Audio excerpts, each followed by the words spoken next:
अस्सलामुअलैकुम, मैं हूं ताबिश मीर और आप देख रहे हैं खेल कर जीत। अहले वतन को ईद मुबारक। और हमारे साथ आज हमारे स्टूडियो में मौजूद हैं अयाज़ महमूद साहब, साबिक ओलंपियन, पाकिस्तान की ओलंपिक का एक बड़ा नाम, जिन्होंने 18 साल की उम्र में गोल्ड मेडल हासिल किया। सर, आपको प्रोग्राम में खुशामदीद कहेंगे, ईद मुबारक।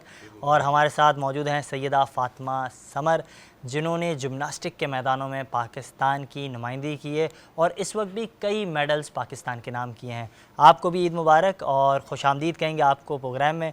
सर, सबसे पहले प्रोग्राम का आगाज़ आपसे ही करते हैं, किस तरीके से देख रहे हैं, क्योंकि आज के जो हमारे दो मेहमान हैं, कम उम्र और या सीनियर, तो आप क्या इस वक्त भी ईदी लेते हैं किसी से या फिर ईदी देने का सिलसिला बरकरार रखते हैं ईद में? नहीं जी, मेरे ख्याल है अब तो ईदी देने वाला सीन हो गया। पहले जितने भी हमारे फैमिली के बड़े होते थे तो उनसे ऑब्वियसली बच्चे तो वो एक्सपेक्ट करते हैं कि ईदी मिलेगी, लेकिन अब हम उस एज में आ गए कि अब हमें ईदी देनी पड़ रही है। तो जिस तरह नॉर्मल हर घर में होता है कि बच्चों को हमने ईदी देनी है, वो हम ईदी देते हैं अब। तो मतलब ये सिलसिला ज़्यादातर बरकरार रहता है और अभी ऐसे कोई नहीं है जिससे आप ईदी लें या फिर कोई शौक़ से आपको ईदी दे? नहीं, मेरा ख्याल है वही सफ़ेद बालों की वजह से हो सकता है लोग जो है वो अवॉइड करते हैं कि अब अंकल को क्या हम ईदी देंगे। लेकिन अभी भी आप काफ़ी फ़िट हैं, जिस तरह से हम माजी में आप फ़िट थे और जिस अंदाज़ से आपने हॉकी माजी में खेली है, पाकिस्तान की नुमाइंदगी की है, और इस वक्त भी जिस तरह से आपने माजी में, क्योंकि पाकिस्तान की कौमी हॉकी टीम जो है मौजूद थी अजलान शाह हॉकी टूर्नामेंट में, उस वक्त आप भी कोच के तौर पर फ़राइज़ सर अंजाम दे रहे थे। तो उस वक्त जिस तरह से पाकिस्तान की हॉकी टीम ने एक बड़े अरसे के बाद इम्प्रूवमेंट की, तो उसमें एक क्रेडिट आपको जाता है। फ़ातिमा, आपसे इस हवाले से सवाल करूँगा कि हम देख रहे हैं, जिस हवाले से मैंने बात की, अयाज़ साहब क्योंकि ईदी देते हैं, आपकी तो देने की उम्र नहीं है, तो लेने की उम्र है। किन किन को मतलब हदफ बनाया, किन किन से जाके ईदी लेनी है, कितनी कितनी लेनी है? सबसे पहले ईद के पहले दिन हम लोग अपने मामू के घर जाते हैं, उनसे ईदी लेते हैं। फिर उसके बाद अपनी खाला के घर जाते हैं, उनसे ईदी लेते हैं। उसके बाद अपने पेरेंट्स से लेते हैं और चाचू वगैरह के घर जाते हैं। मतलब अच्छी खासी ईदी जमा हो ही जाती है।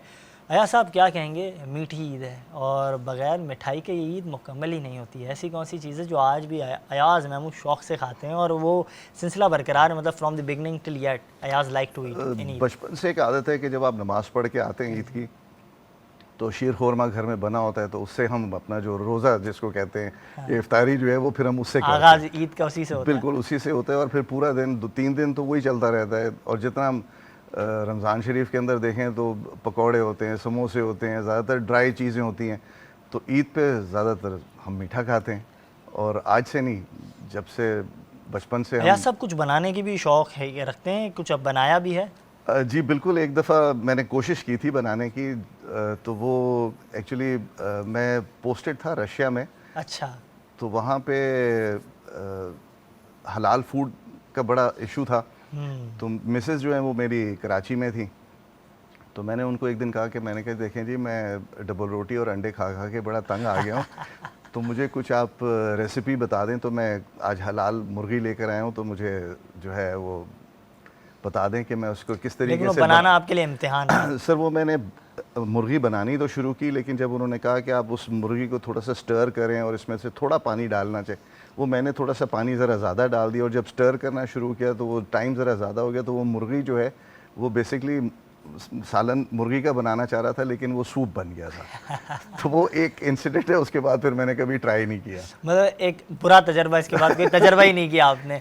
क्या कहोगी फ़ातिमा, आप शीर खुरमा खाती हो या बनाती हो? खाती हूँ। ज़्यादातर तो हम लोग ईद पे मम्मा शीर खुरमा बनाती हैं। बहुत सारे अलग अलग डेज़र्ट बनते हैं, सिर्फ शीर खुरमा ही नहीं बनता। और कुछ जब मेहमान आते हैं तो वो भी लेकर आ जाते हैं, तो कभी कभार बना भी लेते हैं और ज़्यादातर तो खाते ही हैं। अयाज़ साहब, किस तरह से मसरूफ़ रहते हैं ईद के तीनों दिन, क्योंकि आज दूसरा दिन है और जिस हवाले से हम बात कर रहे हैं, तो क्या कहेंगे? क्योंकि आज तो हमने आपसे टाइम ले लिया है, तो आज के दिन किस तरीके से गुजरता है? पहला दिन कैसे गुजारा है? देखिए, ये नमाज़ पढ़ के आए हैं, नमाज़ पढ़ के जो शीर खुरमा वो खाया, और उसके बाद बच्चों के साथ जो ईदी देनी है वो ईदियाँ दे दी सबको, क्योंकि बच्चे जो हैं वो एक्सपेक्ट कर रहे होते हैं कि अभी ईद पढ़ के आएंगे, शीर खुरमे के बाद जो है वो पेरेंट्स जो है वो ईदी देंगे, वो ईदी दी है। कुछ दोस्तों से मुलाकात हुई है और आपके प्रोग्राम में आ गए। अब रात को एक हमारा एक फैमिली डिनर होता है, जिसमें बहनें, जो मेरी बहन है यहाँ पे, वो आ जाती हैं, कुछ कज़न्स हैं वो आ जाते मतलब हैं ईद का दिन मसरूफ़ रहता है, जिस तरह से रमज़ान जो है गुजरता है, इसके बाद मसरूफ़ तरीन ईद का त्यौहार होता है। बिल्कुल। फ़ातिमा, क्या कहोगी? बात करते हैं जिम्नास्टिक के हवाले से, और जिस तरीके से हम देख रहे हैं कम वसाइल में आप मुसलसल परफॉर्मेंस का मुज़ाहरा कर रही हैं, तो क्या मुश्किलात होती हैं, क्या ऐसे ऑब्स्टिकल्स हैं जिनका आपको सामना करना पड़ता है? और ईद की मुनासबत से क्या पैगाम देना चाहेंगी? अभी मुझे दोबारा से जब मैंने ईद के बाद हम लोग के कॉम्पिटिशन्स आते हैं, छोटे छोटे कॉम्पिटिशन आते हैं जो स्कूल्स में होते हैं, तो उसकी तैयारी भी हमें करनी होती है पहले से ही, ताकि हम लोग फिट रहें उसके लिए। इसलिए मैं ईद पे भी ईद से पहले उसी की तैयारी करती हूँ ताकि वो कॉम्पिटिशन अच्छा रहे हमारा। एक बड़ा अहम सवाल उठाया आसाफ फ़िटनेस के हवाले से, और बात की जाए क्योंकि आपके हवाले से एक अलमिया है हमारे मुल्क में, हम अपने लेजेंड्स की कदर कम करते हैं। और हमें याद है क्योंकि हम इस शोबे से वाबस्ता हैं, तो एक लेगेसी चलती आ रही है। जिस तरह से क्रिकेट में लेगेसी चल रही है, और हम देख रहे हैं कि हनीफ मोहम्मद साहब, फिर शोएब मोहम्मद, बात की जाए तो हारून रशीद साहब, और फिर उनके तमाम भाई कामरान अकमल, उमर अकमल, अदनान अकमल। लेकिन ये जो हॉकी में सिलसिला बरकरार रखा, दार साहब की फ़ैमिली के बाद आपकी फ़ैमिली ने बरकरार रखा, महमूद साहब, इसके बाद आप और आपकी सिस्टर। तो ये जो सिलसिला आपने बरकरार रखा, आप किससे इंस्पायर हुए, किसके ज़रिए हॉकी में आए, ये आज राज बताई दें हमारे नाज़रीन को। नहीं, देखिए हमारे घर में तो जब ऑब्वियसली जब पैदाइश हुई है, तो उसके बाद जब थोड़ा सा होश संभाला तो हमारे घर में सब्जेक्ट ही हॉकी होता था। तो हॉकी के अलावा कभी किसी और स्पोर्ट की तरफ गए नहीं, ना सोचा। तो हॉकी हॉकी हॉकी, और फिर सिस्टर को देखा। जब मैं बड़ा हो रहा था तो हमारे घर के अंदर जितने भी पाकिस्तान प्लेयर्स होते थे, जिसमें तनवीर डार, समी खान, इस्लाह भाई, ये हमारे घर के अंदर इनका आना जाना था। तो मैं इनसे ही इंस्पायर होता था, क्योंकि फ़ादर जो थे वो कस्टम की टीम को देखते थे, तो ये इनका घर में आना जाना था, मैं इनसे इंस्पायर हुआ। अच्छा, और क्योंकि आपके फ़ादर कस्टम की टीम को देखते थे, हमने बाज़ ऐसे खिलाड़ी देखे जो अगर हॉकी खेल रहे हैं पाकिस्तान के लिए, वो आपके फ़ादर की बदौलत है। इस्लाह भाई को इंट्रोड्यूस हॉकी में आपके फ़ादर ने कराया, और जिस तरीके से कई ऐसे नाम हैं जिनके वाले से आपने बात की कि माजी में उन्होंने पाकिस्तान को रिप्रेजेंट किया। तो अगर कहें तो ग्रास रूट लेवल पर अगर काम किया किसी ने, या फिर किसी ने एक बेहतर अंदाज से हॉकी के शोबे में काम किया, ही इज़ योर फादर, क्या कहेंगे? देखिए 47 के बाद, पार्टीशन के बाद जो कस्टम की टीम डेवलप की थी वो मेरे फादर ने की थी। 48 एंड 52 दो ओलंपिक्स खेले। अच्छा, ये जो बात की जाती है इस्लाह साहब के हवाले से कि महमूद साहब ने इस्लाह भाई को लाए हॉकी में, ये बात में कितनी सदाकत है? इस्लाह भाई की एक बुक है डैश, जिसका नाम है, तो उसमें मेरे फादर को उन्होंने कहा हुआ है कि जब ये आए थे तो इनकी एक खाला थी वहाँ पे कस्टम्स के अंदर, उन्होंने मेरे फादर को कहा कि मेरा भांजा जो है वो हॉकी खेलता है, तो ज़रा उसको एक दफ़ा देख लें। तो इस्लाह भाई का फिर वहाँ से इंट्रोडक्शन हुआ, और फिर माशाल्लाह इस्लाह भाई फिर इस्लाह भाई बन गए। डैश में तो काफ़ी अहम बातें की हैं इस्लाह साहब ने, उस पर भी बात करेंगे। फ़ातिमा, क्या कहोगी, किस उम्र से जिमनास्टिक का आपने आगाज़ किया, नाजरीन को बताएं, और साथ ही साथ ईद की मुनासबत से जो हमारी ख़वातीन हैं माशरे की, उन्हें क्या पैगाम देंगी? ईद पे तो यही कहूँगी कि हमारे जो कॉम्पिटिशन्स है वो आने वाले हैं ईद के बाद, और उसके लिए हमें भी फिट रहना पड़ता है। और मैं पेरेंट्स को भी यही कहना चाहती हूँ कि अपने जो बच्चे हैं ना, उनको स्पोर्ट्स ज़रूर करवाएं। सिर्फ जिमनास्टिक्स ज़रूरी नहीं है, मैं ये नहीं कह रही कि मैं जिमनास्टिक्स करती हूँ तो वो लोग भी जिमनास्टिक्स करें। उनकी बॉडी को फिट रखने के लिए, एक्टिव रखने के लिए, क्योंकि कोविड के बाद सारे बच्चे लेज़ी हो गए हैं, कोई सब मोबाइल में लगे रहते हैं, कोई स्पोर्ट्स नहीं करता। तो ज़रूरी है कि अपने बच्चों को शुरू से स्पोर्ट्स करवाएंगे तो वो एक्टिव रहेंगे, उनके लिए ज़रूरी है कोई ना कोई स्पोर्ट्स करना। सर, एक अहम सवाल ये सामने आता है क्योंकि ईद का त्यौहार है, और हम देखते हैं कि हमारे ओलंपियंस जो थे उन्होंने कई ऐसे इवेंट्स जो हैं ईद के त्यौहार के दिन जो हैं वहाँ वो मौजूद थे। हम देखते हैं कौमी क्रिकेट टीम के बाज़ खिलाड़ी जो हैं सीरीज़ में मसरूफ़ होते हैं, तो ऐसे कोई त्यौहार गुज़रा जो फैमिली के साथ नहीं था, वो कौमी खिलाड़ियों के साथ गुज़रा, कोई इवेंट में गुज़रा? जी बिल्कुल, जब हम खेल रहे थे तो उस वक़्त हमारे बहुत से ऐसी ईद की, मतलब छोटी ईद हो गई या बड़ी ईद हो गई, तो हमने बाहर गुजारी है। लेकिन उस वक्त फिर जब आप बाहर गुजारते हैं तो वहाँ पे जो आपकी लोकल कम्युनिटी है वो आपको काफ़ी पैम्पर करती है, आपकी एम्बेसी जो है वो काफ़ी आपको पैम्पर करती है, तो वो एक अलग एक चीज़ होती है। लेकिन मेरा ख्याल है कि हमने बहुत से इवेंट्स हैं जो तो नेशनल ड्यूटी के दौरान ईद का त्यौहार जो अब आपने गुजारा है, तो उसका क्या तजर्बा है, वो ज़रा हमसे शेयर करें प्लीज़। देखें, पता तो है कि कल ईद है, क्योंकि आप नॉर्मली दुनिया के जब आप दूसरे हिस्से में जाते हैं तो वहाँ एक दिन या 2 दिन पहले आपकी ईद हो जाती है। बिल्कुल, ठीक है, तो हम उस हिसाब से फिर प्रिपेयर हो जाते हैं, और जहाँ पे भी जाते हैं वहाँ पे आपकी एम्बेसी जो है वो आपके साथ इन लाइन होती है। तो ज़ाहिरी बात है, नमाज़ पढ़ना है तो वो नमाज़ उठ के जाके वहाँ एम्बेसी में उनके जो एहतमाम होता है वहाँ पे किया, और अगेन मिठाई शीर खुरमा वहाँ पे खाया। वहाँ भी एहतमाम होता था, बिल्कुल डेफिनेटली होता था जी। और ये तो मतलब शीर खुरमे के बाद या मतलब अलावा तो आपकी ईद पूरी नहीं ना हो सकती, मुकम्मल ही नहीं है, मुकम्मल बिल्कुल नहीं हो मीठी सकती। तो बिल्कुल मुकम्मल नहीं बिल्कुल है। बिल्कुल। तो वो आपको बाकायदा जो है वो प्रोटोकॉल के हिसाब से आपको हर जगह पे आपको कहीं ना कहीं आपको पाकिस्तानी कम्युनिटी मिलती है जो आपको हैंडल करती है। अच्छा, शीर कुरमा के बाद हम देखते हैं बिरयानी के हवाले से जो है हमारे घर की जो ख़वातीन हैं वो मांस संभाल लेती हैं। कराची में बिरयानी होगी, और अगर आप दूसरी पंजाब साइड पे जाएं वो तो वहाँ पुलाव हो जाता जाता है, बिल्कुल। पुलाव हो जाता है। तो आप भी फिर बिरयानी के हवाले से क्या शौक़ रखते हैं? सर बिरयानी खाना होना चाहिए जी और खाने पे कोई कॉम्प्रोमाइज़ और फिर रात में बारबेक्यू? खाना होना चाहिए, चाहे वो बारबेक्यू हो ना हो, टेबल के ऊपर खाना होना चाहिए। तो आप क्योंकि एक महीना आपने रोज़ा रखा हुआ होता है, तो कुछ चीज़ें ऐसी हैं जो रोज़ों में आप नहीं खाते हैं, लेकिन जब आप ईद के बाद तो फिर वो एक नॉर्मल लाइफ आपकी स्टार्ट हो। तो जो नहीं खाया होता वो फिर आप जो इनिशियल एक आध हफ्ता जो 10 दिन होते हैं वो फिर आप वो सारी चीज़ें खाते हैं जो आपने रोज़ों में नहीं खाई होती। बिल्कुल बिल्कुल। अच्छा, एक अहम सवाल ये सामने आता है, थोड़ी बहुत हॉकी के हवाले से ही बात कर लें हम। अब मौजूदा जो रजीम है, ऐसा एक तासुर सामने आ रहा है, उनके हाथ बांधे जा रहे हैं। ऑन द रिकॉर्ड बात करते हैं, ऐसे कौन लोग हैं जो हाथ बांधने की कोशिश करेंगे? बाज़ गश्त है या हकीकत है? देखें ताबिश, इसके अंदर ये है कि जो ज़ाहिरी बात है, जो पहले लोग थे जब आप उनको निकाल देते हैं तो ऑब्वियसली किसी आप जब वो आप नहीं निकालते हैं तो वो काम नहीं करें। चाहते हैं कि आप काम करें, तो आपके पास आपके हर्डल्स वो पैदा करेंगे। Haider is a young boy, I think so, उसको पूरी अथॉरिटी होती है, आप अथॉरिटी यूज़ करनी चाहिए, और मेरा ख्याल है उसको आउट ऑफ द बॉक्स सोचना चाहिए, जो वो सोच भी रहा है। लेकिन मेरा अपना पर्सनल ओपिनियन ये है कि लीग्स ज़रूर स्टार्ट कराएं, क्योंकि हॉकी प्लेयर्स के लिए लीग होनी बड़ी ज़रूरी है, और अपना डोमेस्टिक स्ट्रक्चर जो है ना उसको सही करें। आपके हर अल्टरनेट महीने में आपका एक इवेंट होना चाहिए जो नेशनल लेवल का हो, कि आपके प्लेयर कंटिन्यूएशन में हॉकी खेलते रहें और वो फिट रहें। क्योंकि एक हमारा इशू है पाकिस्तान हॉकी टीम के अंदर भी, क्योंकि मैं इस वक्त पाकिस्तान हॉकी टीम को भी देख रहा हूँ, हमारा फिटनेस का बहुत बड़ा इशू है कि इंटरनेशनल लेवल पे आपकी जो फिटनेस लेवल है वो इतना हाई चला गया है, टेम्पो इतना फास्ट हो गया है, उसके लिए हमारा लड़का जो है वो जो उनका क्राइटेरिया है, इंटरनेशनल लेवल का क्राइटेरिया फिटनेस का है, वो उसको मीट नहीं करता। तो मेरा ख्याल है कि फ़िटनेस के ऊपर जब आप रेगुलर हॉकी खेल रहे होंगे तो आपका फ़िटनेस होगा, फिर आप कैंप में आएंगे तो मज़ीद आपकी फ़िटनेस होगी, और अपनी बेसिक्स पे ज़रूर काम करें। हमारे जो बच्चे यंगस्टर्स हैं वो बेसिक्स पे काम करेंगे तो आई एम श्योर कि कोई ऐसा टाइम नहीं है, शॉर्ट टाइम में भी आप अपनी कुछ चीज़ें अचीव कर सकते हैं। जिस तरह अभी अजलान शाह के अंदर हम 11 साल के बाद जो है वो पोडियम पे आए, और उसके अंदर हमने जिसमें 12 खिलाड़ी आपके सीनियर थे ही नहीं आपके साथ। जी बिल्कुल, एक हमारे नया पास चैलेंज ये था कि आप यंगर साइड के साथ जा हमारे रहे थे। पास 9 लड़के ऐसे थे जिनको इंटरनेशनल एक्सपोजर ही नहीं था, जो कभी आज से पाकिस्तान के बाहर किसी फॉरेन टीम के साथ उन्होंने खेला ही नहीं था। और उन बच्चों की बड़ी हिम्मत है कि उन बच्चों ने खेला भी और पोडियम पे भी आए 11 साल के बाद। और मेरा ख्याल है कि पाकिस्तान हॉकी को ये देखना चाहिए कि कहाँ हम गलतियाँ कर रहे हैं। जो मेरा ये हैदर साहब के हवाले से ही बात करें तो कुछ चीज़ें ऐसी हैं कि हमें ऐसा लग रहा है वो जैसे ही आए अपने ओहदे पे उन्हें कई चैलेंजेस का सामना करना पड़ा।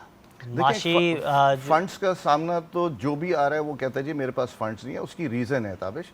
देखें, अगर आप हर दफ़ा गवर्नमेंट को आके देखेंगे तो गवर्नमेंट के पास तो इस वक्त खुद पैसे नहीं हैं, ठीक है। हमें ये देखना है कि हम आउट ऑफ द बॉक्स क्या सोच सकते हैं, और हॉकी की बेटरमेंट के अंदर हम कौन से ऐसे स्पॉन्सर्स ला सकते हैं। हमारा एक कैलेंडर होना चाहिए पूरे साल का, और उसके अंदर आपका बजटिंग होनी चाहिए कि हमारे ये इवेंट्स हैं, ये इस महीने हैं, ये फिर इसके बाद टूर्स हैं, आपके जूनियर का टूर है, आपका सीनियर्स का टूर है, आपकी विमेंस हॉकी का है इवेंट। तो ये बाकायदा जब तक आप एक बजटिंग स्पॉन्सर को नहीं देंगे, कोई भी स्पॉन्सर आपको शॉर्ट टाइम बेसिस पे नहीं आएगा। बड़ी अहम महरक़ात पर आपने गुफ्तगू की है, इसी हवाले से ही बात करूँगा। फ़ातिमा, आपसे मैं जानना चाहूँगा कि जिस अंदाज से, क्योंकि अयाज साहब कह रहे हैं कि कई ऐसे मसाइल हैं जिसका हॉकी को सामना करना पड़ता है, आज जो आपका शोबा है जिम्नास्टिक, इसमें माशी तौर पर चैलेंजेस का क्या आपको सामना करना पड़ता है? हाँ, कुछ टीम्स ऐसी होती हैं जो अपने अपने जो उनकी वो होते हैं ना, बच्चे जो होते हैं उनको बूस्टर डोज लगवाते हैं जिम्नास्टिक्स करने के लिए। तो उससे पहले हम लोग प्रॉमिस तो लेते हैं, उससे पहले लेते हैं कि ऐसी कोई डोज नहीं लगवाएं, लेकिन फिर भी वो लोग करते हैं। लेकिन उसके बावजूद हमारी सेम टीम इतने मेहनत करती है, फिर भी वो जीत जाती है। अच्छा, क्या कहेंगी जो फाइनेंशियल इश्यूज़ का क्या सामना करना पड़ता है एक जिम्नास्टिक के प्लेयर को, या फिर फाइनेंशियल तौर पर जो एसोसिएशन है या फिर फेडरेशन है वो साथ देती है? नहीं, फेडरेशन ये लोग कोई साथ नहीं देते। इससे पहले जो अभी 2023 में जो नेशनल हुई थी उसमें भी हमें सर ही लेकर गए थे, सर मेयर वही हमें लेकर गए थे और उन्होंने सारा अफोर्ड किया था हमारा। उन्होंने ही सारा अफोर्ड किया। अयाज साहब क्या कहेंगे, क्योंकि आपने वुमेंस हॉकी टीम के हवाले से बात की जाए, आपके फ़ादर के बाद एक लेगेसी को पहले बरकरार रखा आपकी बहन ने, और वो हॉकी टीम की कप्तान भी रहीं, और इसके बाद फिर हमने आपको इन एक्शन देखा और माशाल्लाह आज तक आपको इन एक्शन देख रहे हैं, कोचेस के तौर पे भी आप जो है टीम के साथ हैं। तो ये जो लेगेसी थी, ये जो अब बरकरार रखी गई, तो कितने ज़्यादा इंस्पायर होते थे आप अपने फ़ादर के बाद अपनी सिस्टर से? जिससे मैंने आपको बताया कि मेरे घर में सब्जेक्ट ही हॉकी था ना। हम जब शाम को सारे इकट्ठे, और उस ज़माने में आपको पता है कि हमारे यहाँ जो हमारा एरा था उसमें ये कि पेरेंट्स जो हैं रात को 8 बजे हम सब ने टेबल पे बैठ के खाना खाना है, और रात के 9 बजे की खबर हम सब ने सुननी है। अब वो एक पुराना कल्चर वो था। एक पुराना एक कल्चर था, ठीक है। तो जो 8 बजे हमने खाना खाना था, तो उसमें हमारी जो डिस्कशन होती थी वो यही होती थी कि फादर से पूछना था कि अच्छा, हम अपने वालिद साहब को आगा जी कहते थे कि आगा जी आप हमें बताएं आज हॉकी में क्या हुआ। और वो एक ऐसा एरा था जहाँ पे पाकिस्तान हॉकी अपने अरूज पे थी, ठीक है। तो अब हर कोई इवेंट पे जा रहा है तो पता लग रहा है कि हम गोल्ड मेडल लेकर आ रहे हैं, तो हम उनसे यही इंस्पायर होते थे या यही पूछते थे कि कैसे ये मैच में कैसे हुआ था, आप वहाँ पे मौजूद थे तो आपको किस तरह लगा कि टीम कैसे जीती, कौन अच्छा प्लेयर था, और गोल्ड मेडल जब जीता तो तब आपकी क्या फीलिंग्स थी। तो फिर फादर अपना बताते थे कि यार इस तरीके से होता था कि लोगों हमें कंधे पे उठा लेते थे, प्लेयर्स को कंधे पे उठाते थे। तो ये एक आपको एक एक Prouding जज्बा moment देता है, है, बिल्कुल। एक जज्बा देता है कि वाई नॉट, कि अगर ये सब कर सकते हैं तो हम बीइंग यंगस्टर्स हम क्यों नहीं कर सकते। तो इंसान वहीं से इंस्पायर होके फिर आगे कुछ चले। आपके करियर की ऐसी यादें हैं जो आपने समेटी हैं, कुछ आपके वालिद साहब के करियर की यादें हैं जिनमें आप मौजूद नहीं थे, जी, जिसके बिल्कुल, हवाले उस से वक्त मैं पैदा आपने नहीं हुआ था। जो है मुझे ही बताया ऑफ द रिकॉर्ड। तो क्या कहेंगे, जब फातिमा अली जिन्ना साहिबा से मुलाकात हुई आपके वालिद साहब की, उनके क्या जज्बात थे, वो जो तजर्बा था उनका, क्यों मादरे मिल्लत से मुलाकात हुई, तो उसके बारे से कभी बातचीत हुई? जब हम ग्रो कर रहे थे तो ज़ाहिरी बात है फादर से हम पूछते रहते थे, तो फादर हमें यही बताते थे कि भाई मेरी जब मादरे मिल्लत से मुलाकात हुई तो उन्होंने शाबाशी दी और उन्होंने कहा कि शाबाश, इसी तरीके से स्पोर्ट्स करते रहो और कराते रहो, ये एक हेल्दी साइन है। तो और वो तस्वीर मेरे पास, मैं मेरे फोर फादर्स जो हैं वो साहिवाल से हैं, तो जब मैं साहिवाल गया था तो वहाँ पे मुझे बाकायदा वो फ्रेम करके मुझे वो तस्वीर उन्होंने प्रेजेंट की कि ये आपके फ़ादर की तस्वीर है। और मैंने अपने घर पे मैंने एक वॉल डेडिकेट की हुई है अपने स्पोर्ट्स की, मेरी और मेरे वाले साहब की, तो उसमें मैंने वो बिल्कुल बीच सेंटर में मैंने लगाई हुई है कि मादरे मिल्लत के साथ तस्वीर है। फिर मेरी मैं वो खुशकिस्मत इंसान हूँ जो 2-3 ऐसे लेजेंड्स हैं जिनके साथ मेरी मुलाकात हुई। एक मेरी मुलाकात हुई लता मंगेशकर साहिबा से 1983 में पूनम होटल बॉम्बे में। तो मैंने शलवार कमीज़ पहना हुआ था, मेरी तस्वीर भी है उसी में। तो मुझे कहने लगी कि शलवार कमीज़ देख के कि आप पाकिस्तान से आए हैं। मैंने कहा जी मैं बिल्कुल पाकिस्तान से हूँ, हमारी टीम आई हुई है, हम यहाँ टेस्ट मैचेस खेलने के लिए आए हुए हैं। तो उनके अल्फाज ये थे कि आप मेरे दीदी के शहर से आए हैं, दीदी के देश से आए हैं। तो दीदी जो है वो मैडम नूरजहान को वो कहती थी। तो मैंने कहा जी बिल्कुल मैं पाकिस्तान से हूँ, लेकिन मैं कराची से हूँ, कराची से बिलोंग करता हूँ, लेकिन पाकिस्तान टीम के साथ हूँ। एक वो था, एक मेरा जो मेरी मुलाकात हुई वो एक लेजेंड मोहम्मद अली बॉक्सर। फातिमा क्या कहेंगी, कराची में हमने देखा कि कराची गेम्स हुई, वहाँ भी आप इन एक्शंस थी, तो आगे के क्या प्लान्स हैं? आगे के भी यही प्लान्स है, मैं जिम्नास्टिक्स को कंटिन्यू रखूँगी क्योंकि अभी तो मैंने शुरू किया है, मेरी मेहनत लगी हुई है इसमें, बचपन से मैं कर रही थी, तो इसलिए मैं अभी आगे करती रहूँगी इसको अपने करियर के लिए। अपने करियर के लिए जारी रखेंगे। सर क्या कहेंगे, जिस तरह से आप बात कर रहे थे वक्फे से कबल कि आपकी मुलाकात हुई लता साहिबा से, और पाकिस्तान के जो कम जो खिलाड़ी हैं उनकी वैसी ख्वाहिश होती है, इस बात जो खिलाड़ी होते हैं वो चाहते हैं कि इस तरह के लेजेंड से मुलाकात करें। जब मुलाकात हुई तो क्या किस अंदाज से आपने तारुफ़ कराया, लता साहिबा ने क्या कुछ कहा? उस वक़्त उन्होंने मैं बैठा हुआ था और हमारे टीम मेंबर्स हम बैठे हुए थे, तो हमारे जो लेसन ऑफिसर थे उन्होंने मुझे कहा कि ये जो सामने खातून आ रही हैं, आप इनको जानते हैं? अच्छा, मैंने ऐसे करके देखा, मैंने कहा कि एक सफ़ेद साड़ी में दो पोनीटेल्स बांधी हुई, तो मैंने कहा कुछ जानी पहचानी सी शक्ल रही। कहते जी लता जी हैं। और जब उन्होंने कहा लता जी, तो मैं फ़ौरन सोफ़े से उठा और भाग के मैं उनको जाके मैंने बताया। तो जब मैं शलवार कमीज़ में था तो उन्होंने मुझे कहा कि अयाज़ मतलब आप मेरे दीदी के देश से आए हैं? हाँ। तो मैंने कहा जी मैं बिल्कुल पाकिस्तान से हूँ और हम आपके बड़े फ़ैन हैं, हम आपके गाने सुनते रहते हैं। तो फिर मैंने उनसे आज भी सुनते हैं सर? जी बिल्कुल सुनते हैं जी। मतलब ऐसा हो नहीं सकता ना कोई इंसान जो है वो मौसीकी के बगैर रह सके। तो जो भी अच्छे गाने होते हैं वो हम सुनते रहते हैं, कोई पुराने हैं तो पुराने सुनते रहते हैं। तो फिर उनके साथ तस्वीर खिंचाने का एक मौका मिला, वो तस्वीर खिंचाई और मेरे ख्याल है 2-3 मिनट हमारी ऐसी वो क्या गपशप हुई?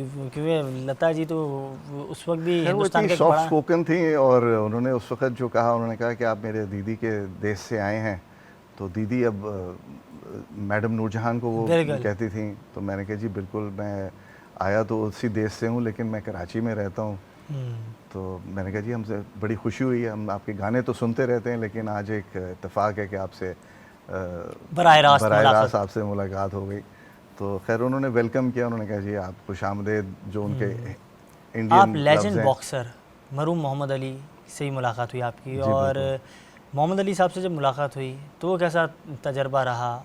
और आप तो उनके हवाले से जानते थे, क्या वो जानते थे आज महमूद ओलंपियन नहीं, है? मुझे तो वो नहीं जानते थे, लेकिन मैं कहता हूँ जी इतना खूबसूरत आदमी मैंने ज़िंदगी में नहीं देखा। क्या पर्सनालिटी थी उनकी। और मैं और शाहिद अली ख़ान, हम दो गोलकीपर्स, मतलब मैं और शाहिद अली ख़ान हम गए थे, एक डिनर होस्ट किया था जो 84 ओलंपिक्स के बाद जितनी भी मुस्लिम कम्युनिटी है उनको उन्होंने दिया था, जिसमें से पाकिस्तान से सिर्फ मैं और शाहिद अली ख़ान गए थे उस डिनर पे। हमने ज़फ़रुल्लाह जमाली मरहूम से हमने वो पासेस लिए थे और हमने जाके वो डिनर अटेंड किया। तो फिर वहाँ पे जब, क्योंकि इनरोल हो रहा था आपका नाम, तो हम भी ओलंपियन तो थे। ओलंपियन थे और गोल्ड मेडलिस्ट थे। तो वो एक अजीब एक शौक़ था कि नहीं यार आज मोहम्मद अली साहब से हमारी मुलाकात होगी।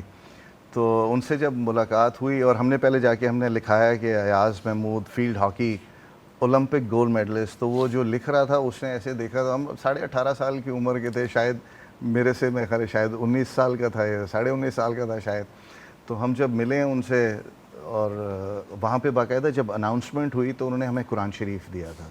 सारे जितने भी पार्टिसिपेंट्स थे मुस्लिम कम्युनिटी के, उन सबको मोहम्मद अली साहब ने जो कुरान शरीफ दिया, उसमें से मैं भी खुश नसीब था जिनको कुरान माशाल्लाह। शरीफ दिया। तो जब मैं उनसे मिलने गया तो बाकायदा अनाउंसमेंट हुई कि there are 2 players from Pakistan field hockey and they have won an Olympic gold. So we would like to request them that they should come on the dice and take the Quran Pak from Muhammad Ali. तो मैं और शाहिद साहब, मैं आगे था, शाहिद मेरे पीछे थे। तो हम जाके, तो जब वो उन्होंने मेरे से हाथ मिलाया तो मुझे कहने लगे कि young man you know I also have an Olympic gold. मैंने कहा sir I definitely I know that and you're a legend, you know, when we were young we used to see you playing on, you know, having your bout on the television. yes. तो वो एक एक ज़बरदस्त एक वो जो 2-3 minute का जो एक लम्हात है, वो ऑब्वियसली इंसान चेरिश करता है इस उम्र में आके कि आप लेजेंड से मिले हैं। और फिर उसके बाद इंडिया में वाजपेयी साहब से मुलाकात हुई। अच्छा, उनसे मुलाकात हुई। इस हवाले से भी बात करेंगे। फातिमा, आपकी भी राय जानना चाहूँगा, कौन सी ऐसी शख्सियात हैं जिनसे आप मिल चुकी हैं, किन से मिलने की ख्वाहिश रखती हैं? कुछ गवर्नमेंट के जो स्पोर्ट्स के जो हैंडल करते हैं उनसे मिली हूँ, लेकिन मैं अभी स्पोर्ट्स को जो हैंडल कर रही हैं मोहतरमा आसफा भुट्टो, उनसे मिलना चाहती हूँ मैं। वो बहुत से स्पोर्ट्स में जा रही हैं और हैंडल कर रही हैं, तो मेरी भी ख्वाहिश है कि मैं मोहतरमा आसफा भुट्टो से मिलूँ। अच्छा, मुसलसल हम देखते हैं कि शोबा स्पोर्ट्स के दरवाज़े तंग किए जाते हैं मुख्तलिफ़ एथलीट्स जो होते हैं उनके लिए, तो इस सफ़र में कौन इसका असल ज़िम्मेदार है? आप क्या कहेंगे, आपका नया तजर्बा है? इसलिए मुझे इतना मालूम नहीं है इसके बारे में, लेकिन फिर भी जो गवर्नमेंट वगैरह हैं यही लोग सब। स्पॉन्सर क्या हुकूमत करती है आपको इस हवाले से, क्यों मुसलसल आप पाकिस्तान की नुमाइंदगी कर रही हैं, तो क्या हुकूमत की जानिब से तावन हासिल होता है जो जो गेम्स आप खेल रही होती हैं मुसलसल? नहीं, जब मैंने फर्स्ट नेशनल खेली थी तब मेरे कोच सर उमैर उन्होंने सब कुछ किया था।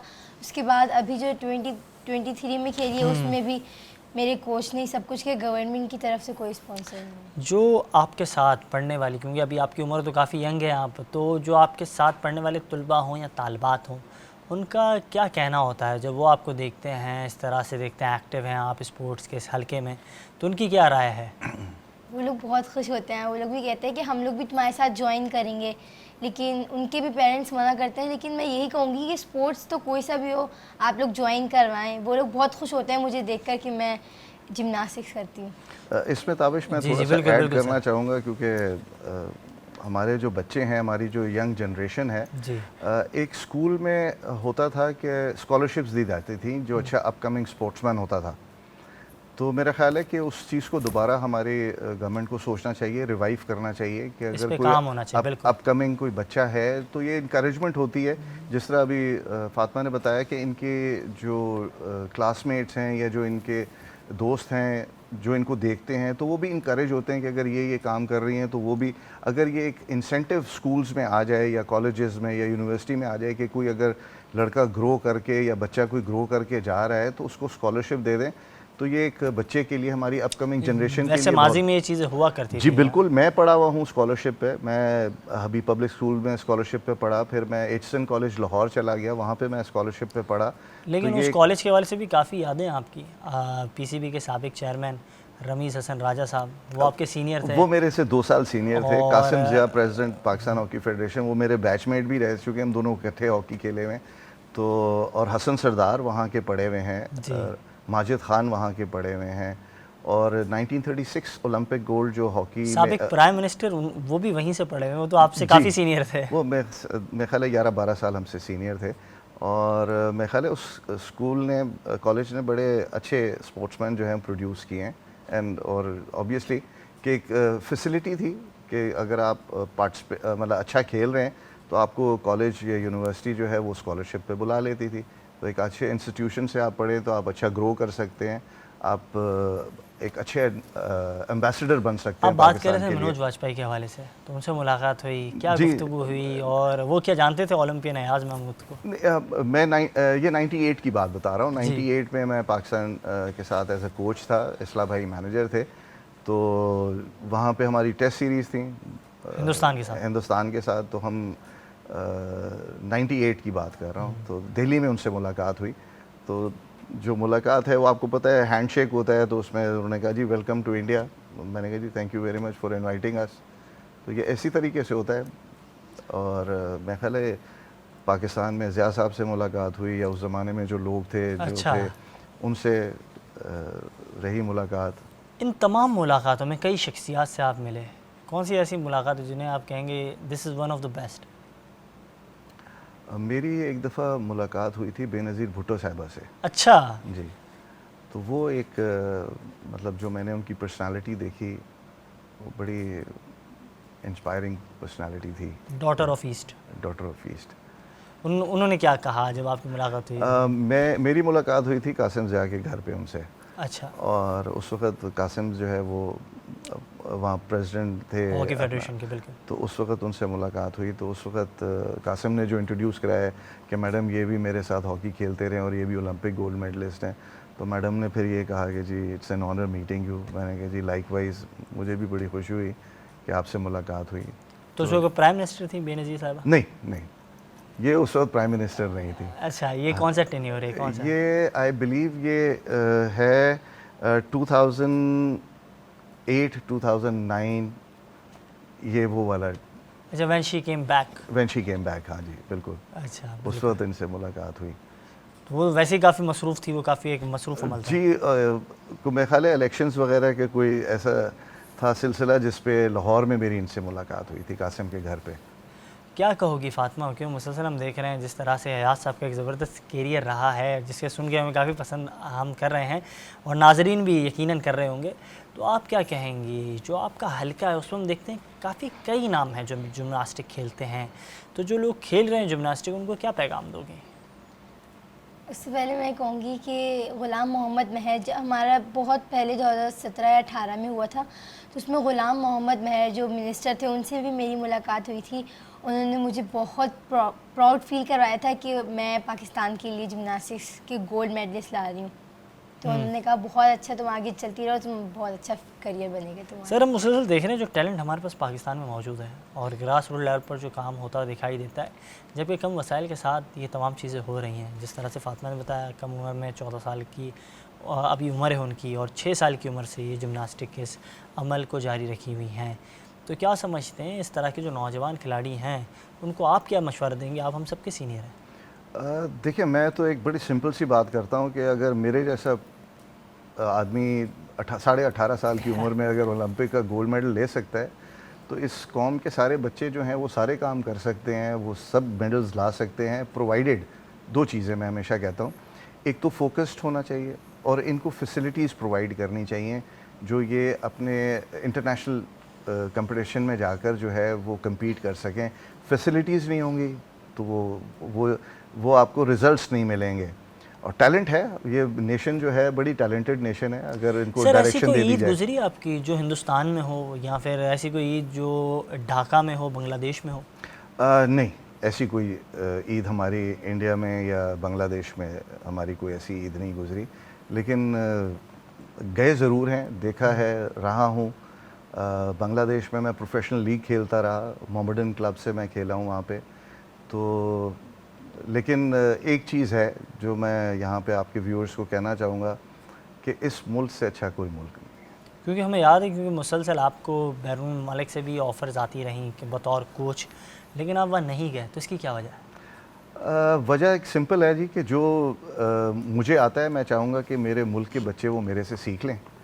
और अल्लाह का दिया मेरे पास सब कुछ है यहाँ। आप जिस तरह आपने मुझे यहाँ बुला लिया, ये आपकी मेहरबानी। और एक इस मुल्क ने मुझे नाम दिया है, इस मुल्क से और स्पोर्ट से बढ़ के कोई चीज़ नहीं है मेरे लिए। बिल्कुल वजह फरमाया। फातिमा, आपसे आखिरी सवाल लूँगा, इस हवाले से क्या कहोगी ईद के हवाले से और क्या पैगाम देना चाहोगी अहले वतन को? ये पैगाम देना चाहूँगी कि ईद बहुत अच्छे से गुजारें, क्योंकि रमज़ान के बाद अब ईद का वो मौका है जब हम लोग को बहुत इंजॉय करना होता है, पिकनिक्स वगैरह करनी होती है, ईद ही लेनी होती है सबसे। सर आप क्या कहेंगे? क्योंकि एक अहम तबसरा तो आपने किया शोबा स्पोर्ट्स पर, ख़ास तौर पे हॉकी पर, लेकिन ईद पे क्या पैगाम देंगे जो हमारे नाज़रीन हैं? जी, मैं ख़ास तौर से पेरेंट्स को कहूँगा कि अपने बच्चों को ज़रूर स्पोर्ट्स खिलाएं। ये एक हेल्दी साइन है। हमारे बच्चे आजकल वो गैजेट्स के अंदर ज़्यादा पड़ गए हैं, मोबाइल्स के ऊपर ज़्यादा आ गए हैं। वो एक मैं आपको इस छोटा सा एक किस्सा सुना। एक दोस्त के घर पे गया तो उनके बच्चे जो हैं वो कहने लगे कि अंकल अगर आप एक्सक्यूज़ ना करें तो मैं ज़रा, आज नाइट मैच है, मैं वो खेलने जा रहा हूँ।